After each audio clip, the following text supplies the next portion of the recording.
ময়না পালতো, ময়না তোতা পাখি যেটা কথা বলে পালতো। একদিন সকালে বাহির হইতেছে, ময়না বড় দামি হয়, অনেক দামি পাখি। তো বাহির হইতেছে, তো ময়না জিজ্ঞাসা করতেছে মালিক কোথায় যাবে? শিকার খেলতে যাব, শিকার জঙ্গলে। আমার ভাইদের সাথে দেখা হইলে আমার একটা সালাম দিও। তো যখন জঙ্গলে ঢুকছে তো যে দেখতেছে কতগুলা ময়না ডালে বসা আছে, তো নিজের ময়নাটার সালামের কথা মনে উঠছে। তো ডাক দিয়া কইতেছে, শুনো, তোমাদের মতো একটা ময়না আমার বাড়িতেও আছে,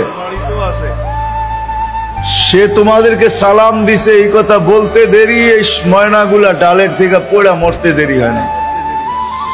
তার মন খারাপ হয়ে গেছে যে ওর সালামে এমন কি বিষ মিশানো ছিল যে এত দামি দামি 12-13টা ময়না মরে গেল। তো শিকার না খেলেই বাড়িতে চলে আসছে। তো ময়না জিজ্ঞাসা করছে, মালিক এত তাড়াতাড়ি ফিরলে, হাতে তো কোনো শিকার দেখি না। তুই কথাই বলিস না। বলে কেন? তোর সালামে এমন কি বিষ ছিল যে তোর সাথীদেরকে সালাম দিতে দেরি, একটু মরতে দেরি হয় নাই। এই কথা বলতে দেরি, নিজেরটা মরতে দেরি হয় না, ওইটার সাথে সাথে মরে গেছে।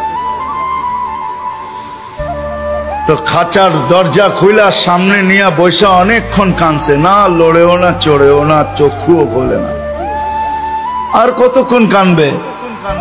বাস ওইখানে তো ওইখানে লাইখা যে উঠা দাঁড়াইছে ময়না, বাস উড়া যে চালে বসা গেছে। তো বলছে, এটা কি করলি?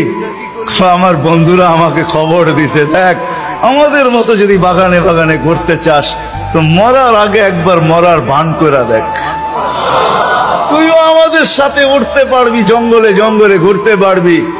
ওইটা মরা ছিল না, ও আমাকে চিঠি দিছে, চিঠি বার্তা দিছে, বার্তা দিছে। এই জন্যই আল্লাহ ওয়ালাদের কাছে, যাদের বয়স হয়ে গেছে আর কত করে, জান আল্লাহ ওয়ালাদের কাছে পড়া থাকেন, জান আল্লাহর রাস্তায় পড়া থাকেন।